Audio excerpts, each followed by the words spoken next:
आचार्य सूजी महाराज बड़ा सुंदर प्रसंग कहते हैं। शौनकादि ऋषियों ने कहा महाराज एक बात तो बताओ।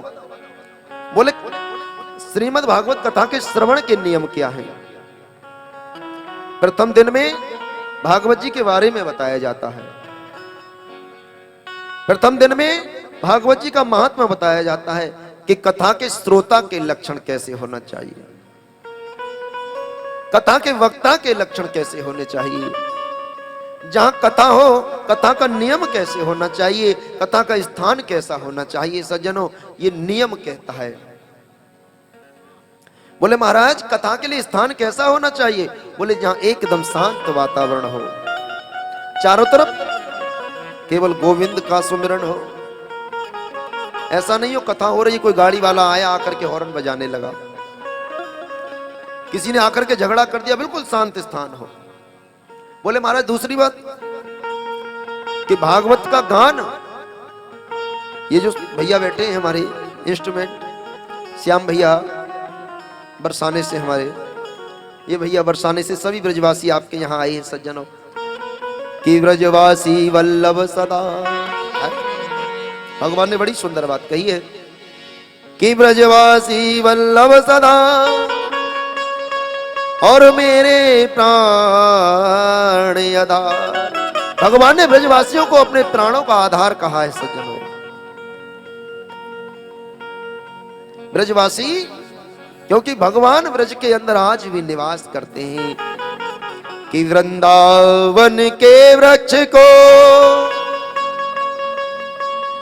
और मरम न जाने को, कि डाल डाल और पात पे प्यारे है, और राधे राधे, हर पत्ते पत्ते से राधे राधे की ध्वनि आती है। वृंदावन सभी जाते हो, जरा हाथ खड़ा करके बताओ कौन कौन वृंदावन गया है? सब गए ना? जब वृंदावन जाते हो तो निधिवन गए हो कि नहीं गए हो? है ना? निधिवन में जाओगे ना तो देखने में कुछ पता नहीं लगेगा, केवल चारों तरफ करील के वृक्ष हैं सज्जनों।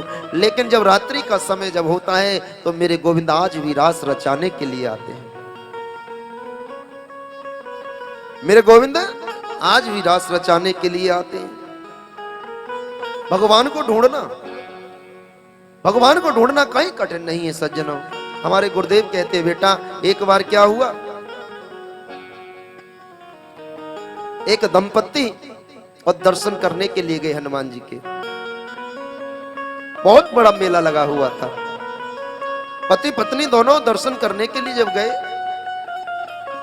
चारों तरफ से मेले की भीड़ भाड़ हो रही। कभी इधर से आए कोई धक्का दे करके चला जाए, कभी इधर से आए कोई धक्का दे करके चला जाए। धीरे धीरे समय व्यतीत हुआ। अचानक ऐसा धक्का लगा प्यारे कि पति देव की पत्नी गायब हो गई, गुम हो गई। अब तो पति देव चारों तरफ भ्रमण करने लगे, देखने लगे, माइक से अनाउंसमेंट कराने लगे, अरे भैया हमारी पत्नी जी खो गई हैं, जरा कहीं हो तो आ जाएं। अरे भैया हमारी पत्नी खो गई है, जरा कहीं हो तो आ जाएं। कोई परीक्षित जी जैसा एक भक्त वहां खड़ा था, हाँ परीक्षित जी जैसा। उसने कहा आपकी पत्नी खो गई तो एक काम करो, सामने राम जी का मंदिर है वहां चले जाओ, और राम जी के मंदिर में जाओगे ना तो तुम्हारी पत्नी जरूर मिल जाएगी। भक्त बेचारा व्याकुल हो गया। अब भाई जोड़े की बात है, गए जाकर के भगवान के सामने 50 किलो बूंदी के लड्डू लेकर के जाने लगे। राम जी के मंदिर के सामने हनुमान जी का मंदिर भी था। हनुमान जी के मंदिर के पुजारी ने देखा ये तो 50 किलो लड्डू चले गए राम जी के पास, कोई ऐसा उपाय हो जाए जिससे हमारे मंदिर में आ जाए। पंडित जी ने आवाज लगाई, अरे भैया कहां जा रहे हो? पति देव ने कहा मेरी पत्नी खो गई है, इसलिए भगवान को भोग लगाने के लिए जा रहा हूं। हनुमान जी के पुजारी ने कहा वहां नहीं कुछ मिलेगा। बोले तो? बोले यहां मिलेगा। भक्त बोला नहीं नहीं वहां मिल जाएगा। बोले वहां नहीं मिलेगा। बोले यहां मिलेगा। भक्त ने पूछ लिया क्यों, वहां क्यों नहीं मिलेगा? बोले जब राम जी की बीवी खो गई है?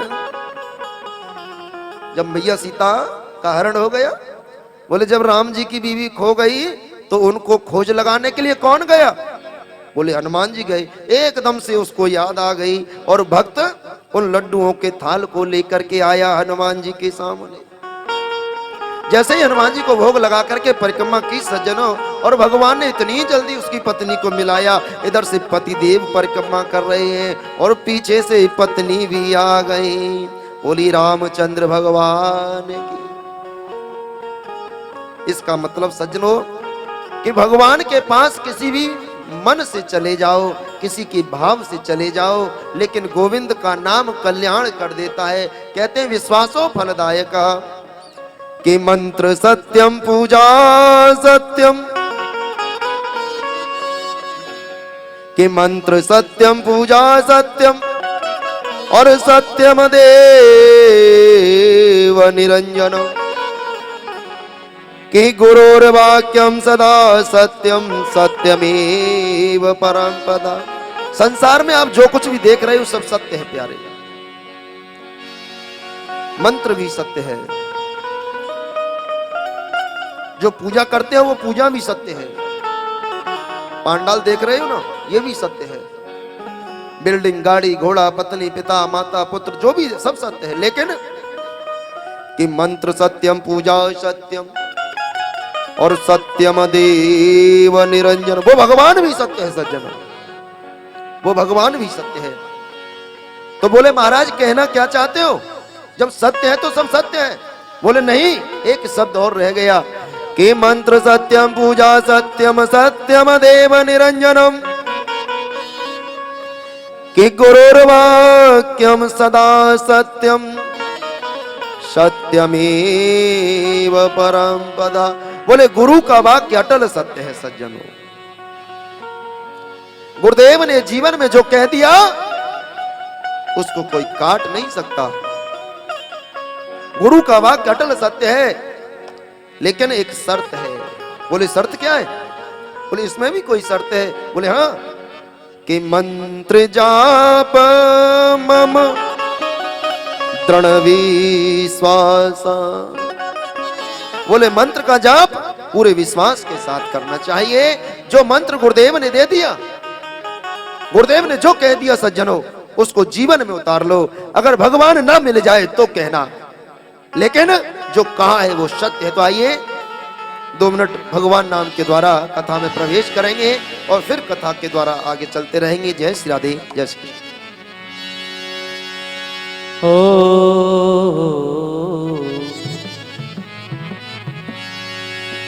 एक श्याम जिया है राधा का, किसी और का श्याम जिया ना दिया। अरे वो नाम कर गई थी मीरा, किसी और ने नाम किया। ओ बिगड़ी मेरी श्याम, बिगड़ी मेरी दाता, बिगड़ी मेरी ओ मेरे श्याम, बना दो बिगड़ी मेरी।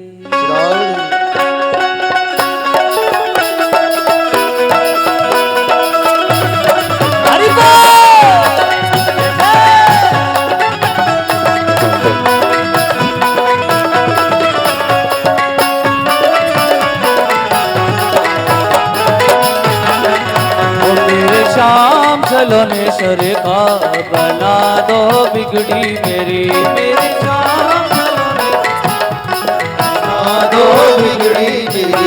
ओ बिगड़ी मेरी दाता, बिगड़ी मेरी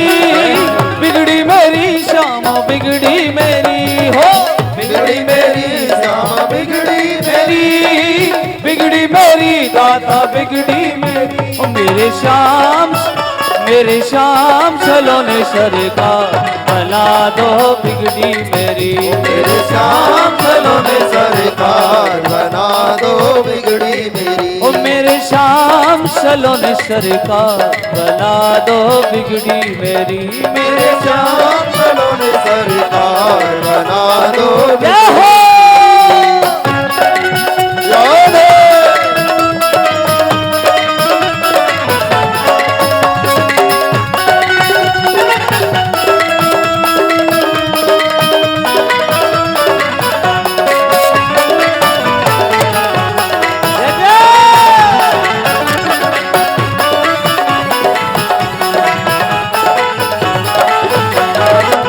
अर्जी है मेरी मर्जी तुम्हारी, वृंदावन के बांके बिहारी।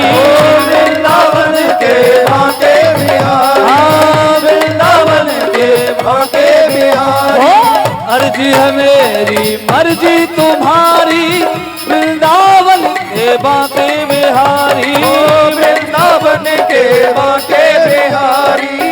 वृंदावन के बांके बिहारी। मेरे जीवन मेरे जीवन मेरे जीवन के आधार बना दो बिगड़ी मेरी। मेरे श्याम सलोने सरकार बना दो बिगड़ी मेरी। मेरे श्याम सलोने सरकार बना दो बिगड़ी मेरी। मेरे श्याम सलोने सरकार बना दो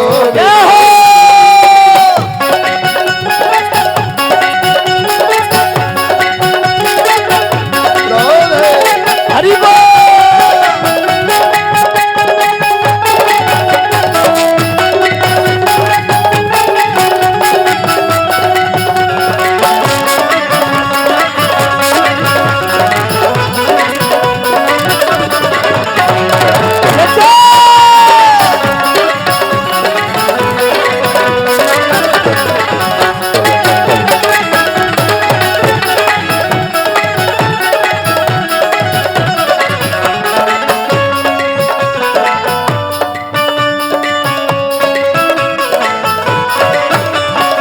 मुरली मनोहर नंद के लाला, यशोदा नंदन मदन गोपाला।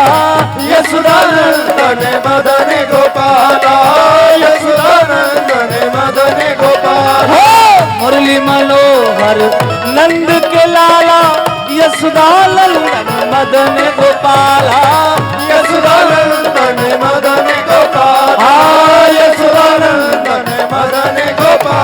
मेरी विनती है मेरी विनती है मेरी विनती है बारंबार बना दो बिगड़ी में। मेरे श्याम सलोने सरकार बना दो बिगड़ी मेरी। हो बिगड़ी मेरी श्याम बिगड़ी मेरी, बिगड़ी मेरी दाता बिगड़ी मेरी।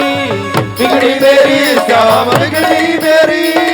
बिगड़ी मेरी दाता बिगड़ी मेरी। हो बिगड़ी मेरी श्याम बिगड़ी मेरी, बिगड़ी मेरी दाता बिगड़ी मेरी। बिगड़ी मेरी श्याम बिगड़ी मेरी। बिगड़ी मेरी दाता बिगड़ी मेरी। ओ मेरे श्याम सलोने सरकार बना दो बिगड़ी मेरी। ओ मेरे श्याम सलोने सरकार बना दो बिगड़ी मेरी। जय हो।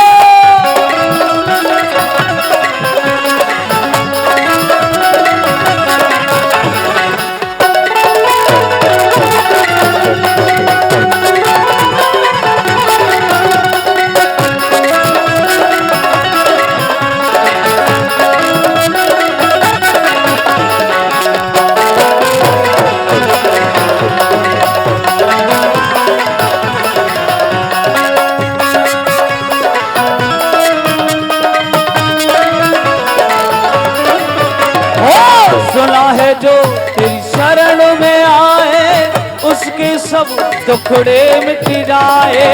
उसके सब दुखड़े मिट जाए।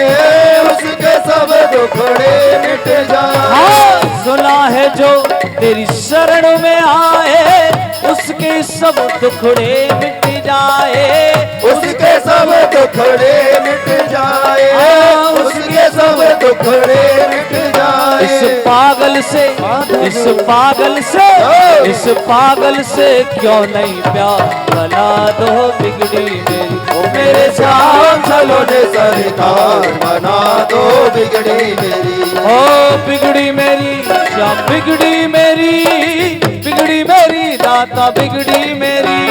बिगड़ी मेरी श्याम बिगड़ी मेरी दाता बिगड़ी मेरी। हो बिगड़ी मेरी श्याम बिगड़ी मेरी दाता बिगड़ी मेरी।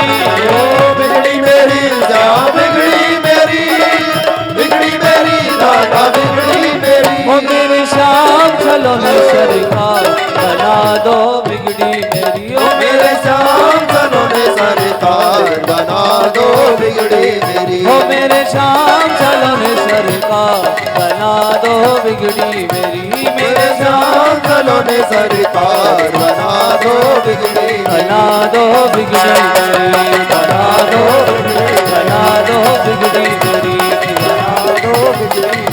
मेरे श्याम सलोने सरकार बना दो बिगड़ी मेरी। मेरे श्याम सलोने सरकार बना दो सलोने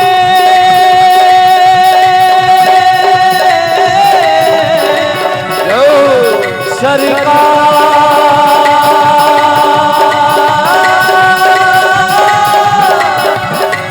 बिगड़ी बना दो बिगड़ी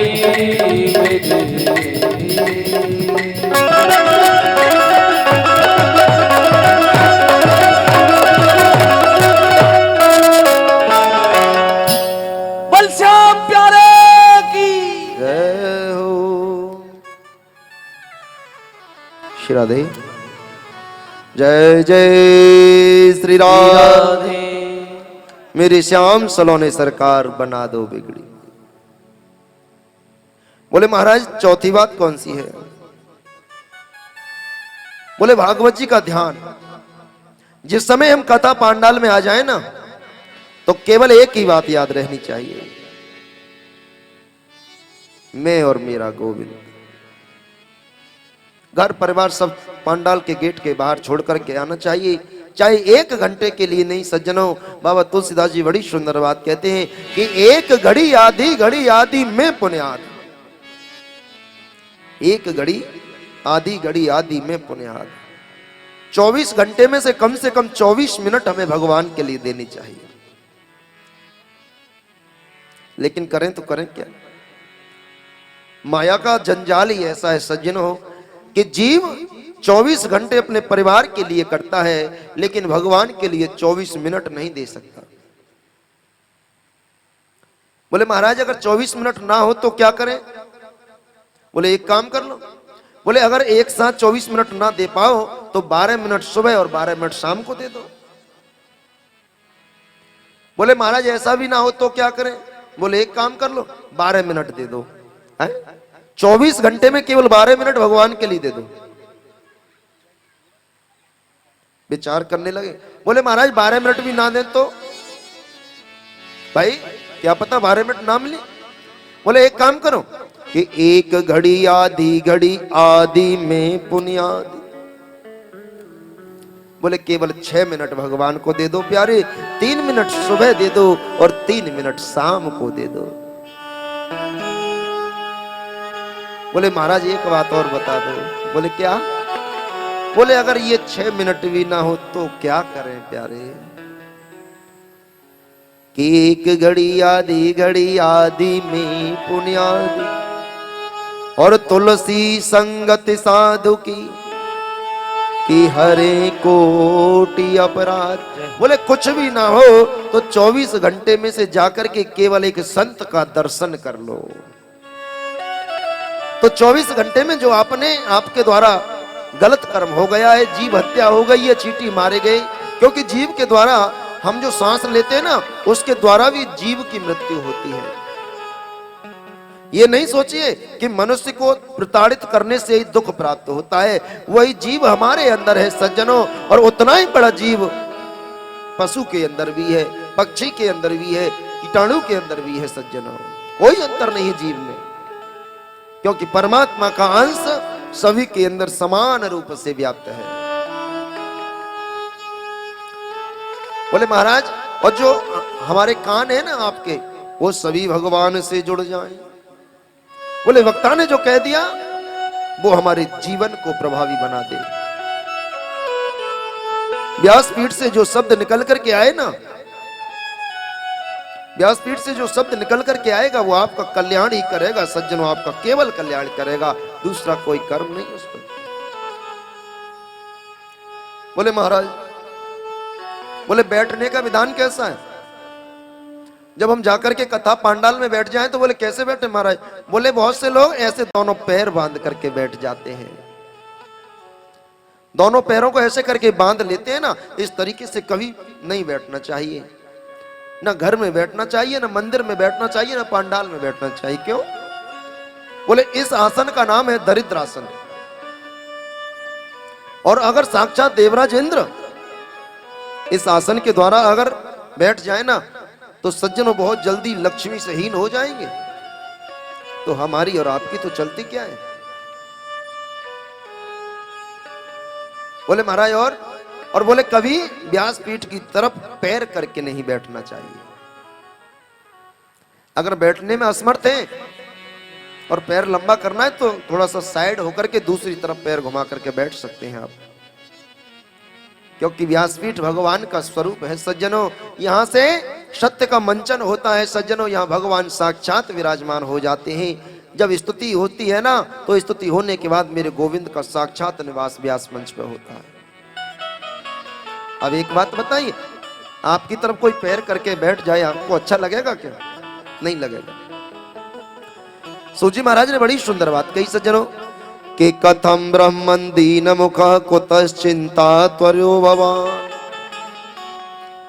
कि त्वरितम गम्यते कुत्र कुतश्चागमनम तव। बोले महाराज एक और बात बताऊं? बोले क्या? बोले भागवत जी के अंदर तो वो प्रभाव है कि जिंदा व्यक्ति के लिए अगर कथा कराई जाए तो उसका कल्याण है। जिस व्यक्ति ने जीवन भर धर्म किया उसके लिए भागवत कथा कराई जाए तो मुक्ति हो जाना अनिवार्य है। लेकिन एक और बात बताऊं? बोले जिसने जीवन भर पाप कर्म किया हो, सूजी महाराज शौनकादि ऋषियों को बता रहे हैं भागवत का प्रभाव कि जिसने जीवन भर पाप कर्म किया और पाप कर्म करने के बाद मृत्यु हो गई, प्रेत योनि में चला गया, प्रेतात्मा बन गया। और शास्त्र कहता है कि जो जीव प्रेत योनि में चला जाता है, प्रेतात्मा बन जाता है सज्जनों, उस जीव की हजारों वर्ष तक मुक्ति नहीं होती। हजारों वर्ष यानी कब तक? कि जब तक उसके लिए कोई सत्कर्म ना कराया जाए। बोले महाराज ऐसा कौन सा सत्कर्म है जिसको कराने से प्रेत योनि छूट जाए? बोले उसके लिए केवल और केवल भागवत कथा है। प्रेतात्मा मुक्ति केवलम भागवतस्य सर्वतः। प्रेत मुक्ति का केवल और केवल एक उपाय है भागवत। भागवत कराने से प्रेत योनि की मुक्ति हो जाती है। सूजी महाराज के ऐसे शब्द सुने शौनकादि ऋषियों ने प्रश्न कर दिया, महाराज एक बात तो बताइए, जिंदा व्यक्ति की मुक्ति हो गई अच्छी बात है, लेकिन मरने के बाद मुक्ति हो, इस प्रसंग को जरा विस्तार से बताइए। बोले एक समय की बात है, तुंगभद्रा नदी के किनारे पर और एक बड़े आत्मदेव नाम के विद्वान ब्राह्मण पंडित जी रहते हैं कि ये मानवः पाप कृतस्तु सर्वदा सदा दुरारचतर मार्गगा क्रोधादग्निकुटिलाश्च कामिनः सप्ताह कलो पुनन्ति ते। कि तुंगभद्रा तटे पूर्वं भूतपत्तनमुत्तमः यत्र वर्णा स्वधर्मेण सत्य सत्कर्म तत्परा।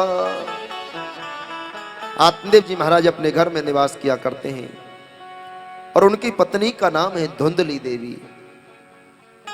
यथा नाम ततो गुण। आत्मदेव जी महाराज वेद का पाठ करने वाले, वेदांत का पाठ करने वाले, और धुंधली देवी बिल्कुल उल्टी है सज्जनों। कभी इस पड़ोसी से झगड़ लेती है, कभी उस पड़ोसी से झगड़ लेती है। करकसा कसाईनी को लक्ष्य को नारी है। करकसा कड़क बोलने वाली, कुलक्षणी लक्षण तो कोई है ही नहीं। कसायनी चाहे जिसकी पिटाई कर दे, किसी से भी झगड़ ले, ऐसी नारी है। लेकिन हाँ, एक गुण अवश्य है प्यारे। बोले गुण क्या है? बोले गुण है जब पंडित जी बाहर से आते हैं ना, पूजा पाठ करा करके यजमान के घर से लौट करके आते हैं, तो एक सुंदर सी थाली में आरती लेकर के जाते हैं और दरवाजे पे पंडित जी महाराज का आरता उतारती है। बोलो राधे राधे। एक दिन संध्या का समय है सज्जनों, पंडित जी महाराज घर में बैठी हैं। एक पड़ोसी आ गए। पड़ोसी ने पूछा, महाराज आपका चौथापन आ गया, कोई संतान नहीं है? पंडित जी ने कहा, महाराज अभी तो कोई है नहीं, पता नहीं कब होगी। पड़ोसी ने कहा, ओहो, जरूर कोई पाप कर्म बन गया होगा, इसीलिए तो संतान की प्राप्ति नहीं हुई। चले गए। दूसरा दिन हुआ, दूसरा पड़ोसी आया सज्जनों। एक बात बताऊं प्यारे, व्यक्ति को अच्छा पड़ोसी भगवान की बड़ी कृपा से मिलता है। और नहीं, कहीं कहीं तो इतने अच्छे पड़ोसी मिल जाते हैं प्यारे कि बगल वाले पड़ोसी को घर बेच करके ही जाना पड़ता है। बोलो राधे राधे। हाँ, अपना मकान बेच करके दूसरी जगह शिफ्ट होना पड़ जाता है कभी कभी, तो ऐसे पड़ोसी मिल जाते हैं। तो भगवान से दुआ करें कि हमारे बगल में जो पड़ोसी आए ना, हाँ आप तो सभी अच्छे पड़ोसी हैं, बोलो राधे राधे, लेकिन आगे जो पड़ोसी कोई आए, हे प्रभु ऐसा ना हो जो हमें परेशान करे, कि हमारे भजन में विघ्न डाले। परेशान कुछ नहीं होता, लेकिन हमारे भजन में विघ्न डाले सज्जनों, वो सबसे बड़ा शत्रु है। हमारे भजन में जो विघ्न डाले। अब तो धीरे धीरे भगवान बड़ी सुंदर बात कहती कि निर्मल मन जन सो मोहि पावा, और मोहि कपट छल छिद्र न बाबा। बोले भगवान को कैसा मनुष्य पसंद है, कैसा जीव पसंद है? बोले निर्मल मन जन सो मोहि पावा, मुझे केवल सुंदर मन वाला जीव पसंद है। अब तो रात्रि के समय अपनी पत्नी से कहा, देवी मैं कुछ सब कुछ छोड़ छाड़ करके जाता हूं, और आगे जब तक मुझे पुत्र प्राप्ति का वरदान नहीं होगा मैं लौट करके नहीं आऊंगा।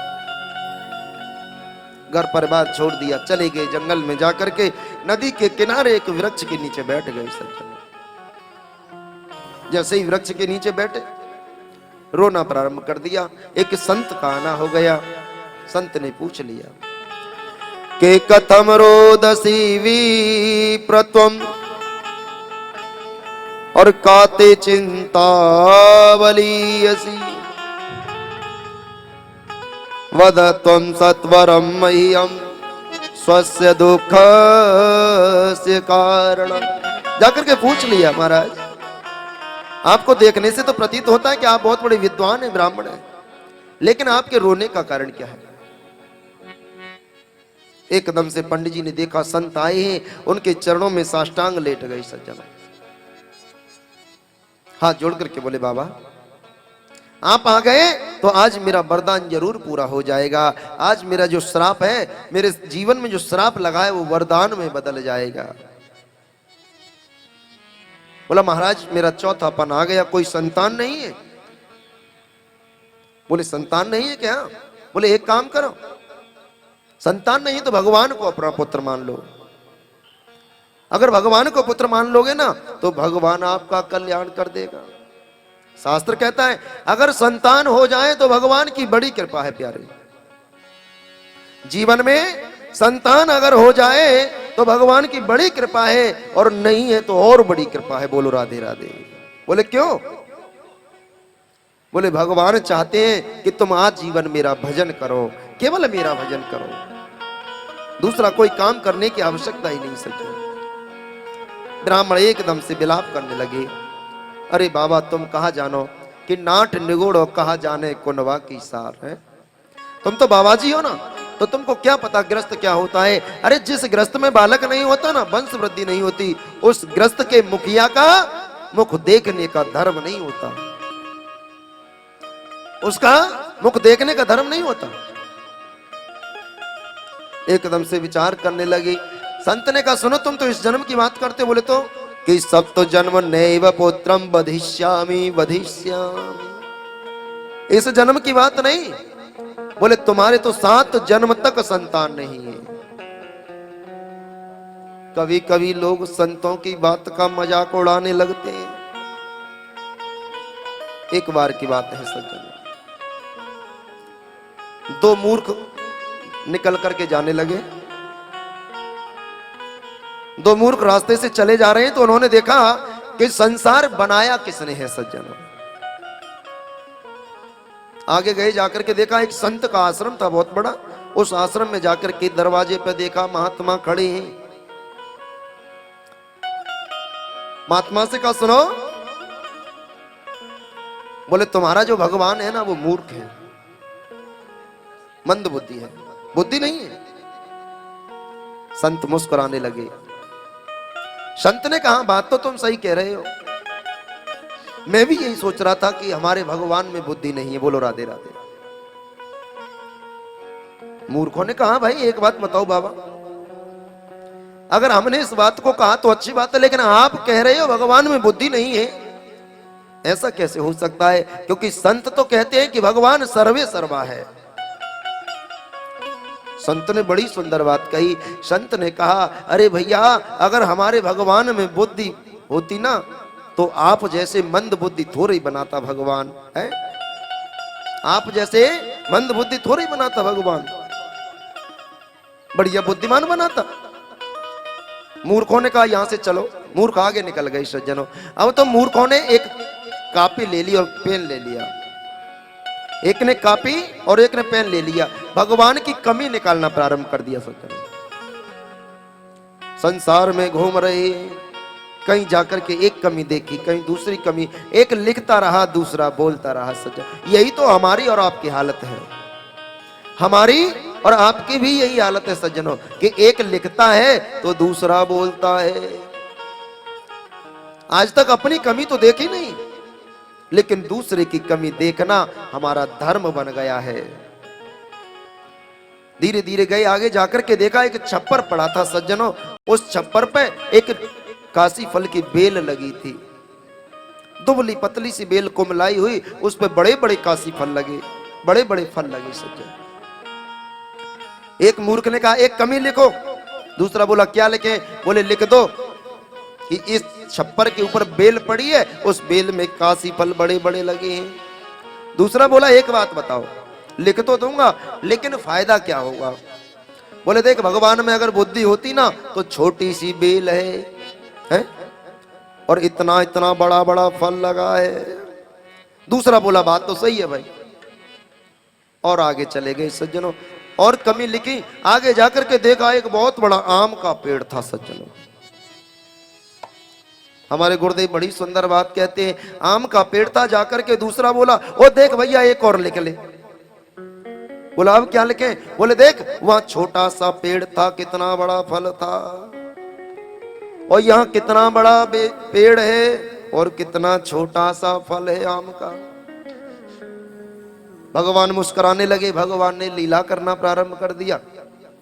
मेरे प्रभु ने हल्की सी हवा की बियार चलाई, झोंका चलाया।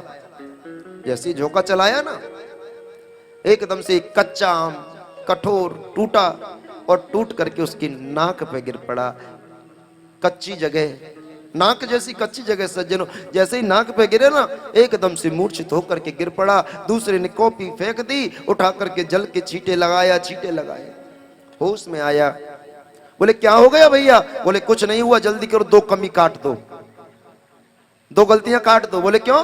बोले पहली गलती तो ये काटो, भगवान ने सही किया जो छोटी सी बेल पर बड़ा फल लगाया, और कहीं ये आम बड़ा होता तो आज हमें मार ही देता, है ना।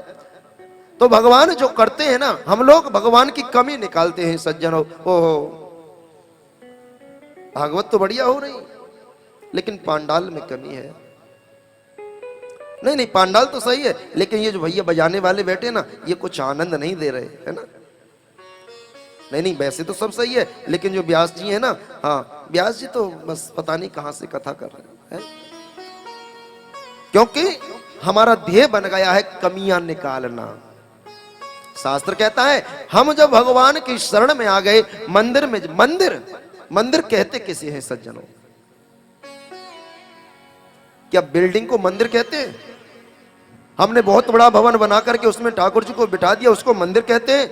मंदिर कहते हैं जहां मन भगवान के दिल से मिल जाए, भगवान के चरणों का स्पर्श कर ले, वही मंदिर है। चाहे आप अपने घर के कमरे में बैठे हो, चाहे बढ़िया बड़े मंदिर में बैठे हो, कहीं भी चले जाओ, हमारा मन गोविंद के चरणों से जुड़ जाए, वही मंदिर है। तभी तो बाबा ने कहा है कि निर्मल मन जन सो मोहि पावा, मोहि कपट छल छिद्र न भावा।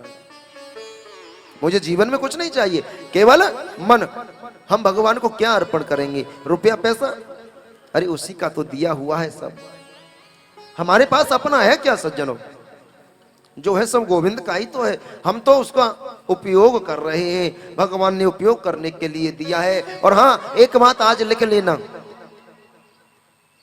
एक बात आज लिख लेना, जो भगवान ने दिया है ना, अगर अपना समझ के उसका यूज करोगे, उपयोग करोगे, तो मन में शांति नहीं होगी, और भगवान का समझ करके उपयोग करोगे सज्जनों, तो मन में शांति बनी रहेगी।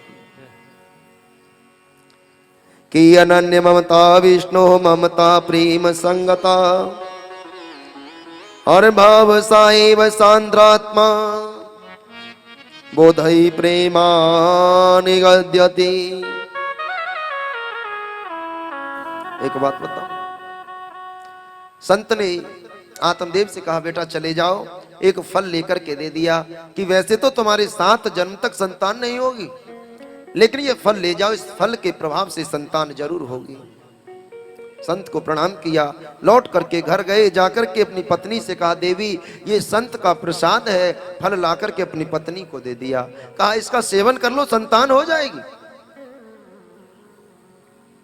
अब तो पत्नी विचार करने लगी, अरे फल खाने से कहीं संतान होती है क्या? विचार कर ही रही थी कि उसकी बड़ी बहन का आना हो गया। जैसे ही बड़ी बहन ने प्रवेश किया, पूछ लिया बहन आप चिंतित क्यों हैं? आपकी चिंता का कारण क्या है?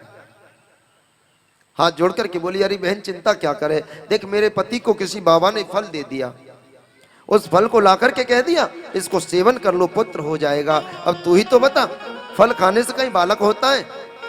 दूसरी बहन तो उसी की थी, बोले नहीं नहीं कोई बालक नहीं होता। क्या तो कम तासीर सोवत का असर है? बहन तो दोनों एक ही है ना, दोनों की सेम भाषा हो गई। बोली एक बात बताओ, कहीं खाने वाले हैं कहीं खाने के लिए नहीं है, और कहीं खाने के लिए है तो खाने वाले नहीं है। बोले कहना क्या चाहती हो? बोले तुम्हारे पास 6 संतान है, 7वीं होने वाली है, और मेरे पास संतान नहीं है, मेरे पास धन है, तुम्हारे पास धन नहीं है। बोले क्या करें? बोले अब की बार जो बालक हो ना उसे मुझे दे दे, और उसके बराबर तोल करके धन में तुम्हें प्रदान कर दूंगी। दोनों में शर्त हो गई सज्जनों। उस फल को लेकर के गाय की बछिया को खिला दिया। धीरे धीरे समय आया, उसकी बहन ने पुत्र को जन्म दिया, उस पुत्र को ला करके धुंधली को प्रदान कर दिया। अब तो धुंधली उस बालक का नामकरण करने की तैयारी होने लगी। आत्मदेव जी महाराज तो इतने सज्जन हैं प्यारे कि उन्हें पता ही नहीं संसार में क्या हो रहा है, उन्हें तो अपनी पूजा पाठ से ही समय नहीं है। अब तो धुंधली ने नामकरण होना प्रारंभ हो गया, पंडित जी नामकरण किया। पिताजी ने विचार किया कि मेरा नाम है आत्मदेव, तो मेरे पुत्र का नाम हुआ परमात्मा देव। एक बात बताओगे आज, जीवन में जीव का सबसे पहला हितैषी कौन है? संसार में जीव का सबसे पहला हितैषी कौन है? माता पिता, और उसके बाद में गुरु। माता पिता और गुरु ये 3 सच्चे हितैषी हैं जीव के, और तो सब बेकार है, और तो सब सुर नर मुनि सब की यह रीति, और स्वार्थ लाग कर ही सब प्रीति। केवल माता पिता चाहते हैं कि हमारी संतान हमसे आगे जाए, एक गुरु चाहते हैं कि हमारा शिष्य हमसे आगे बढ़ करके जाए और हमारा नाम रोशन करे।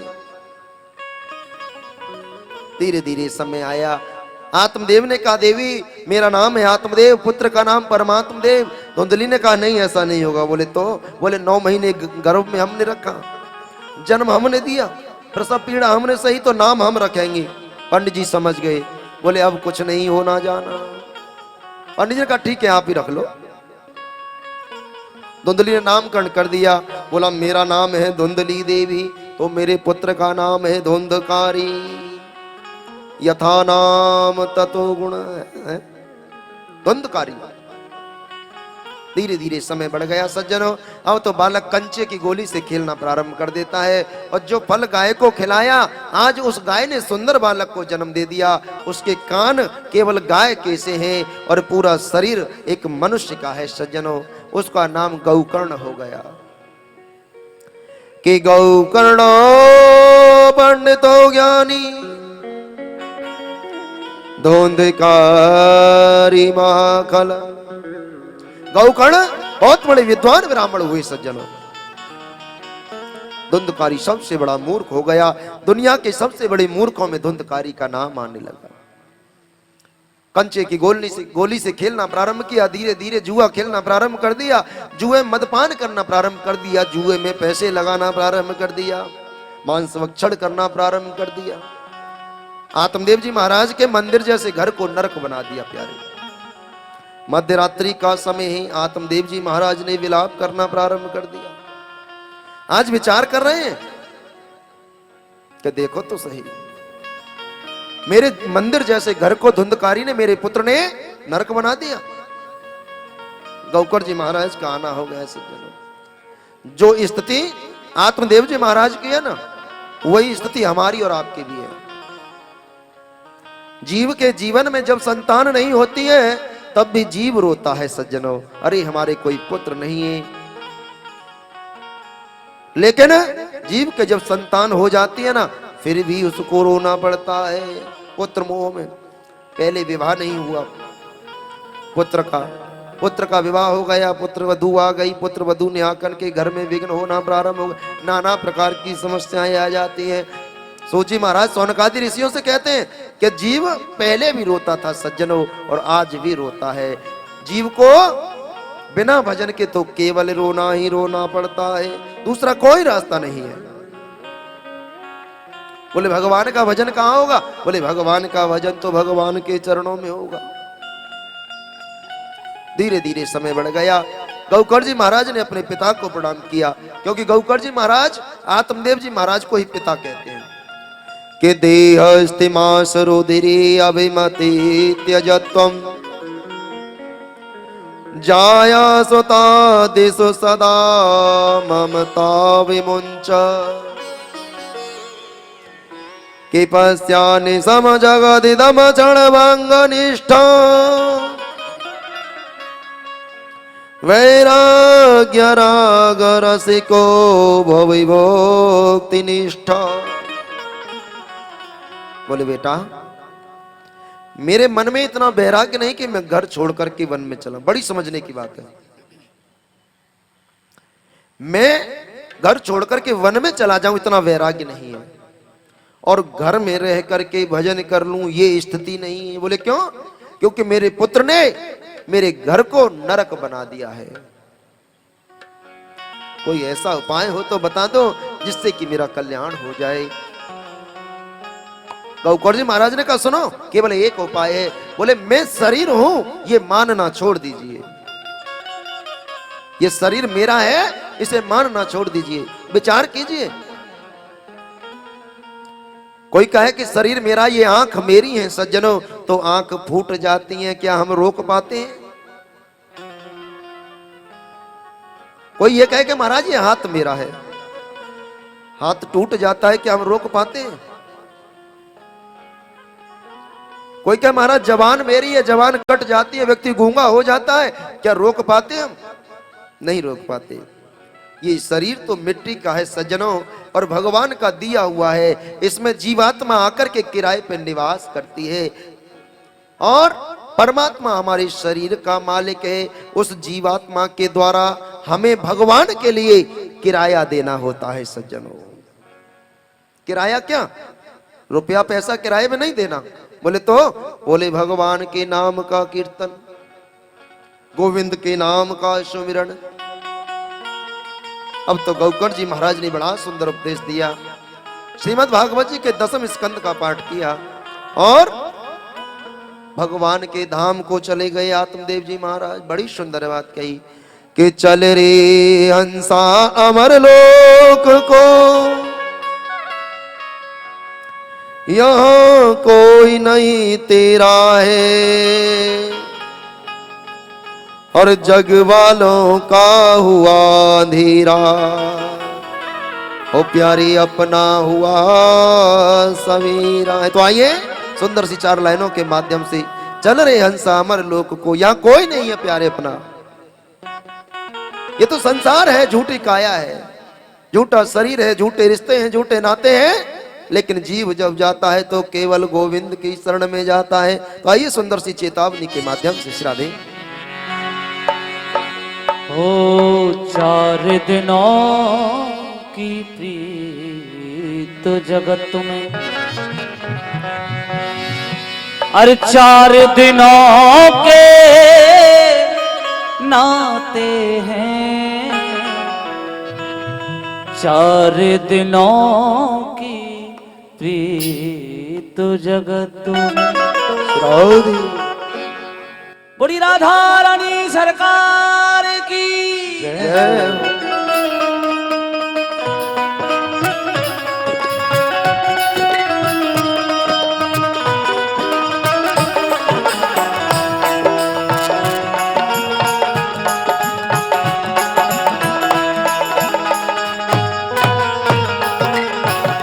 हो 4 दिनों की प्रीत जगत में, 4 दिनों की प्रीत जगत में, 4 दिनों के नाते हैं, पलकों के पर्दे पड़ते ही, पलकों के पर्दे पड़ते सब नाते मिट जाते हैं।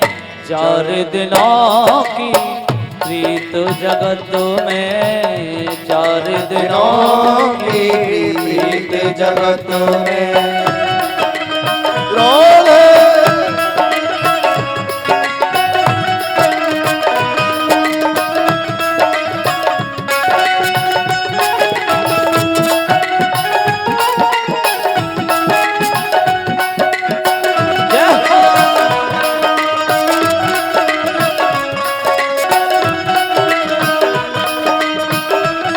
हरि बोल।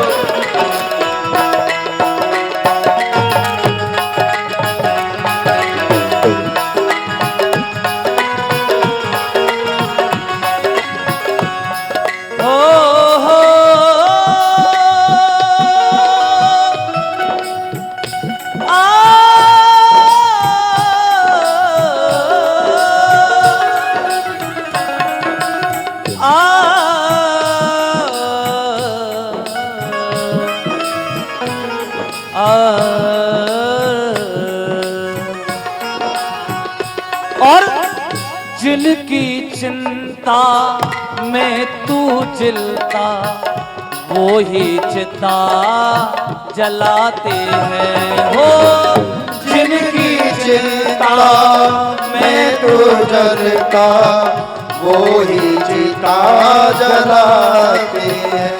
हो जिनकी चिंता में तू जलता, वो ही चिता जलाते हैं। हाँ जिनकी चिता में तू जलता, वो ही चिता जलाते हैं। और जिन पर रक्त बहाए जल सम, जिन पर रक्त बहाए जल सम, जल में वही बहाते हैं।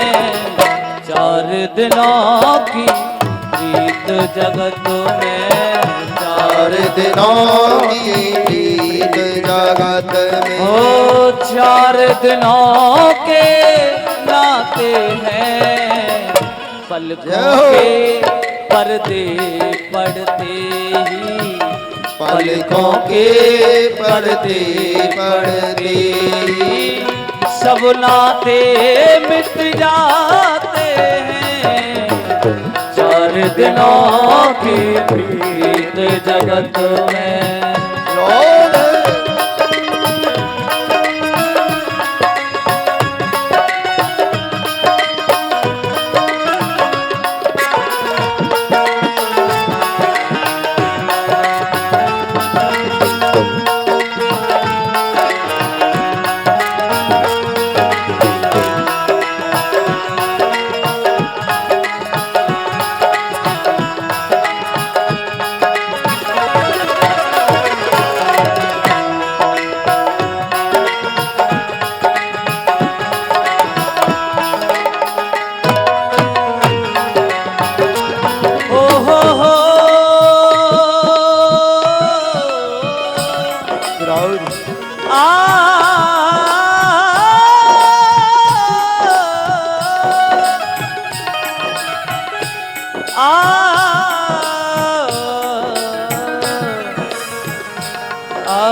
जिनकी चिंता में तू चलता, वो ही चिता जलाते हैं। हो जिनकी चिंता में तो जलता, वो ही चिता जलाते हैं। अरे घर के स्वामी के जाने पर घर की शुद्धि कराते हैं। हो घर के स्वामी के जाने पर घर की शुद्धि कराते हैं। और प्रेत आत्मा से पिंडदान कर, प्रेत आत्मा से पिंडदान कर, अपना पिंड छुड़ाते हैं। 4 दिनों के प्रीत जगत में, 4 दिनों के नाते हैं, पलकों के पर्दे पड़ते ही, पलकों के पर्दे पड़ते ही, सब नाते मिट जाते हैं। 4 दिनों की प्रीत जगत में। हरि बोल।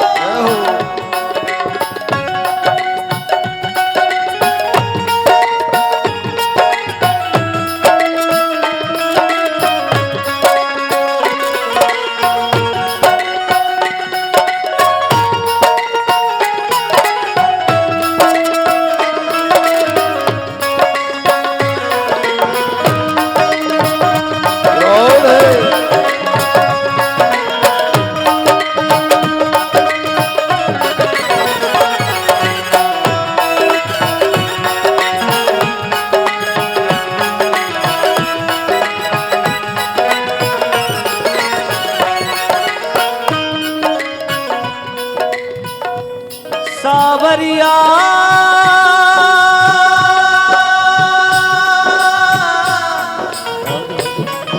हे कन्हैया,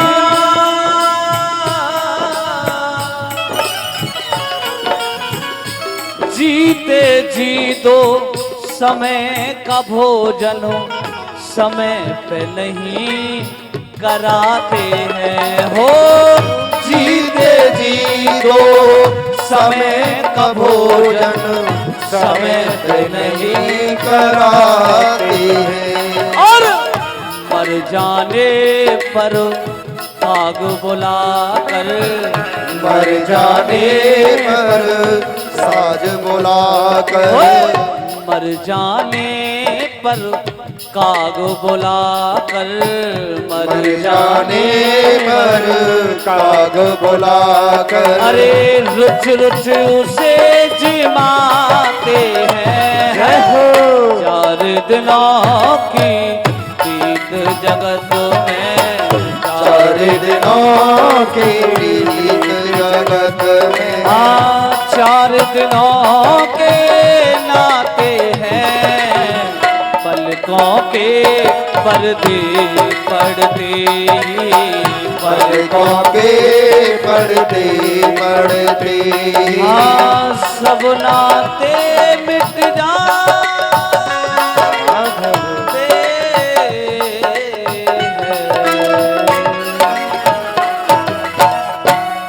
बोलिए राधा रानी सरकार की जय। जय जय श्री राधे। 4 दिनों की प्रीत जगत में, समझ में आया कि नहीं आया? 4 दिनों की प्रीत जगत में 4 दिनों के नाते हैं, पलकों के गिरते गिरते ही सब नाते मिट जाते हैं। जब तक जीव के जीव शरीर में जीव बसा है, जीव के जीव में जीव बसा है, तब मेरे प्रभु से मुलाकात की दशा है। इस शरीर से जब जीव निकल गया तो फिर तो जीव जाकर के मिल जाएगा परमात्मा में, लेकिन मुक्ति का जो रास्ता है वो बंद हो जाएगा। मुक्ति का रास्ता केवल जीते जी हो सकता है सज्जनों, मरने के बाद क्या होगा? इस जीव को मुक्त करने के लिए जिंदा रहते रहते हमें सद्मार्ग कर लेना चाहिए, सत्कर्म कर लेना चाहिए, धर्म कर लेना चाहिए सज्जनों। अब तो धीरे धीरे समय बढ़ता चला गया। धुंधकारी के पिता की मुक्ति हो गई। उनके भाई गौकर जी महाराज तीर्थ यात्रा पर चले गए और धुंधकारी ने 5-5 वेश्याओं को घर में ला करके रखना प्रारंभ कर दिया। 5-5 वेश्याओं से। ये 5 वेश्याएं बड़ी कठोर होती है, इनसे बचना किसी की बात नहीं, बस की बात। अब तो मैया को प्रताड़ित करने लगा। रात्रि के समय मैया दौड़ी दौड़ी गई सज्जनों और कुएं में कूद करके प्राण दाह कर लिया, अपना प्राण नष्ट कर लिया। 5 वेश्याओं के साथ धुंधकारी घर में रहने लगा। एक दिन वेश्याओं ने विचार किया, हमारे पति रात्रि में जाते हैं, लूट मार करके लेकर के आते हैं, कभी राजा ने अगर पकड़ लिया ना तो दंडित जरूर करेगा। रात्रि के समय सोते हुए धुंधकारी को खाट से बांध दिया सज्जनों, और बांध करके जलते हुए अंगार लेकर के आई, ला करके धुंधकारी के मुख पे डाल दिया और धुंधकारी का प्राणांत हो गया। धुंधकारी का जैसे ही प्राणांत हुआ तुरंत उसको लेकर के गड्ढा खोद करके घर में गाड़ दिया, सारा धन ऐश्वर्य लेकर के चली गई। गौकर जी महाराज को पता लगा। जिस समय गौकर जी महाराज कहां थे पता है? गया में। तुरंत उन्होंने अपने भाई के लिए पिंडदान कर दिया सज्जनों। शास्त्र कहता है कि गया में पिंडदान करने से जीव की मुक्ति हो जाती है। धीरे धीरे समय आया। गौकर जी महाराज आज लौट करके अपने नगरी में आए हैं। रात्रि का समय है। जैसे नगरी में प्रवेश किया, रात्रि के ठीक 12 बजे हैं। विचार करने लगे, अगर किसी को पता लग गया कि हम आए हैं तो पूरा गांव जाग जाएगा, तो एक काम करें ना, किसी को पता भी नहीं लगे, सुबह सबसे मुलाकात कर लेंगे। बोले कहां रुके? बोले अपने पिता के घर में चलो सज्जनों। आत्मदेव जी महाराज के घर में प्रवेश कर गए। वहां जाकर के अपना आसन लगाया। जैसे ही सोने के लिए तैयार हुए, अब तो घर में से नाना प्रकार की आवाज आने लगी। कभी कुत्ते की आवाज आवे, कभी भैंसे की आवाज आवे, कभी बकरे की आवाज आवे। चारों तरफ से साए साए की आवाज आने लगी। गौकर जी महाराज ने हाथ में जल लेकर के जल के छींटे लगाए। बोले कौन हो? मेरे सामने आओ। तुरंत आकाशवाणी हुई कि भ्राता त्वदीयोस्मि धुंधकारीति नामतः स्वकीयेनैव दोषेण ब्रह्मत्वं नासितं मया। बोले महाराज मैं कोई और नहीं। बोले तो बोले मैं तो आपका बड़ा भाई हूं। एहिम भ्राता त्वदीयोस्मि धुंधकारी ति नामतः, मेरा नाम धुंधकारी है।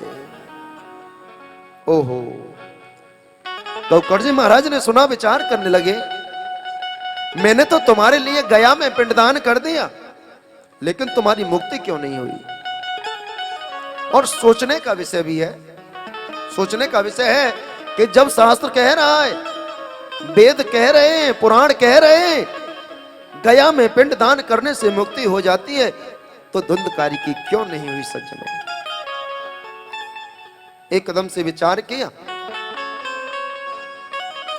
उनको याद आ गया, क्योंकि गया में पिंडदान उसी का किया जाए जो सगोत्री हो, उसके गोत्र का हो। अब धुंधकारी तो उनके गोत्र का नहीं था। अगर वैसे देखा जाए तो धुंधली की बहन का पुत्र था धुंधकारी, था या नहीं था? और अगर दूसरे तरीके से देखा जाए तो गौकर्ण जी महाराज गाय के पुत्र हैं, इसलिए धुंधकारी की मुक्ति नहीं हुई। गौकर्ण जी महाराज बोले तो अब क्या करें, अब तो कोई रास्ता बचा नहीं। हाथ जोड़ करके धुंधकारी ने कहा, महाराज अरे जिसका भाई इतना बड़ा विद्वान हो, उसका भाई प्रेत योनि में रहे, जरूर कोई ना कोई मार्ग होगा। गौकर्ण जी महाराज ने कहा, चिंता ना करो, प्रातःकाल संध्या वंदन करेंगे और भगवान सूर्य जो आदेश करेंगे वो जरूर किया जाएगा। प्रातःकाल हुआ सज्जनों, भगवान सूर्य की संध्या की, भगवान सूर्य साक्षात प्रकट होकर के आ गए। जैसे ही भगवान सूर्य प्रकट होकर के आए, पूछ लिया, महाराज महाप्रेत की मुक्ति का कोई उपाय बताओ। भगवान सूर्य ने कहा, श्रीमद् भागवत सप्ताह के वाचन करने से केवल और केवल महाप्रेत की मुक्ति हो सकती है। समझ गए, तुरंत व्यास गद्दी लगाई, व्यास गद्दी पर गौकर्ण जी महाराज व्यास आसीन हो गए। सज्जनों, सौनकादि ऋषि सूजी महाराज के सामने बैठ करके श्रवण कर रहे हैं और सूजी महाराज विधिवत कथा का गान कर रहे हैं। इधर गौकर्ण जी महाराज ने भी व्यास गद्दी लगा दी और खुद कथा वक्ता बन गए सज्जनों, और पूरे नगर के वासी आकर के कथा श्रोता बन करके बैठ गए। अब तो धीरे धीरे प्रथम दिन की कथा संपन्न हो गई। जैसे ही कथा प्रारंभ हुई, धुंधकारी का आह्वान किया। धुंधकारी बैठे तो बैठे कहां, कोई जगह है ही नहीं, क्योंकि धुंधकारी एक प्रेत है, शरीर तो है नहीं सुहासन पे बैठ जाए, हवा का झोंका आए कभी इधर उड़ जाए कभी उधर उड़ जाए। एकदम से देखा एक 7 गांठ का बांस लगा हुआ था, उस बांस पे आकर के विराजमान हो गया। प्रथम दिन की कथा जैसे संपन्न हुई, प्रथम ग्रंथि फट गई सज्जनों। द्वितीय दिन की कथा संपन्न हुई, द्वितीय ग्रंथि फट गई। धीरे धीरे कथा बढ़ती चली गई और 7 दिन की कथा जैसे ही संपन्न हुई सज्जनों, उस बांस की 7 ग्रंथि तड़ तड़ करके फटती हुई चली गई और उस बांस के अंदर से एक देवत्व स्वरूप धुंधकारी प्रकट हो गया, जिसके 4 हाथ धारण किए हैं सज्जनों, और सुंदर पीली पीतांबरी कटकाचनी लगाई हुई है और भगवान के पार्षदों जैसा स्वरूप बना है। ऐसा स्वरूप धुंधकारी को मिल गया। बोलिए श्रीमद् भागवत भगवान की जय।